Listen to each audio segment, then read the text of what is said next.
years later, and I had to stop being such. I said that I used to be a type A overachiever. Now I'm like a B plus. I can dial it back a little bit more. And naps became my friend. I used to say that sleep was highly overrated, and now when I need to, I take naps. So that was a big wake-up call for me. And my encouragement for anybody, no matter who it is listening to this, listen to your body. You don't have to be all things to all people.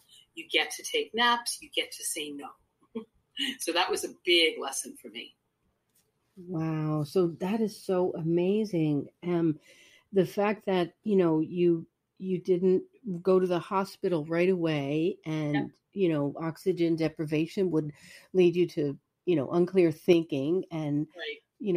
And of course, if you didn't have anyone with you to notice any behavioral differences or anything like that, that's definitely something else. It's kind of a miracle, right? That you. Yeah, I think so. I think I still have more work to do. And what I said, a couple of inspiration came from that. One of them was I was burning the candle at both ends till there was no more wax left. And the second thing was the woman that I was died that day, not literally, but spiritually, psychologically, emotionally, died that day to give birth to the one that's talking to you now. And she had to die because she was killing me. Mm-hmm. My behaviors were literally trying to kill me. Yeah. And, I know from myself, I'm going to be 50 this year. In my mind, I don't feel 50.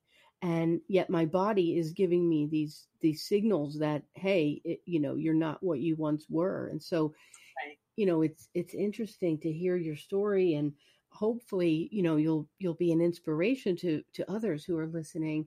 Sometimes we have things happen to us and we're not really aware of what they are.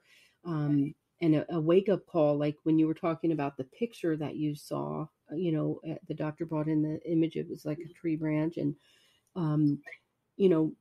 in a lot of cases, people have physical things that happen to their body and they don't have that picture, they just have the feeling. So that's a really wonderful thing that you said, that, your wake up call is something that can be encouraging to others, to go to the doctor, slow down, take time, and really listen to yourself, because our physical and mental well-being is critical, especially today. Everything is so fast paced, and, we have to make money and take care of our families, or go to that next level and get to that next goal. And, even the kids today are doing that.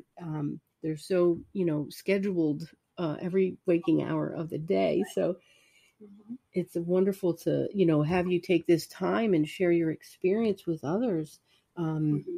So the woman who was birthed that day, what did it take you to make those behavioral changes, right? Because it's not easy changing your way of life. Nope. The biggest behavioral change, the hardest one, wasn't changing diet, wasn't going to cardiac rehab. I loved going. But because I had goals, they set goals for me. But the hardest behavioral change was slowing down. Right around the time, right before I went to the hospital, I was offered a different job. I was working at the time, as I mentioned, for an outpatient drug and alcohol rehab, so it was really stressful. And I was offered a job working from home for a company that ran drug and alcohol rehabs, and they hired me to be on the editorial team, which meant that I wrote web content for them, blogs having to do with addiction, recovery, and mental health issues. And I thought, what an ideal job. And it lasted a year and 3 months, and then they had massive layoffs, and then they declared bankruptcy. So ideal job went out the window. But fortunately, I found the job that I have now, working again as a psychotherapist in a group therapy practice, still working from home during the pandemic, which makes life so much easier. But the hardest part was not going back to work right away.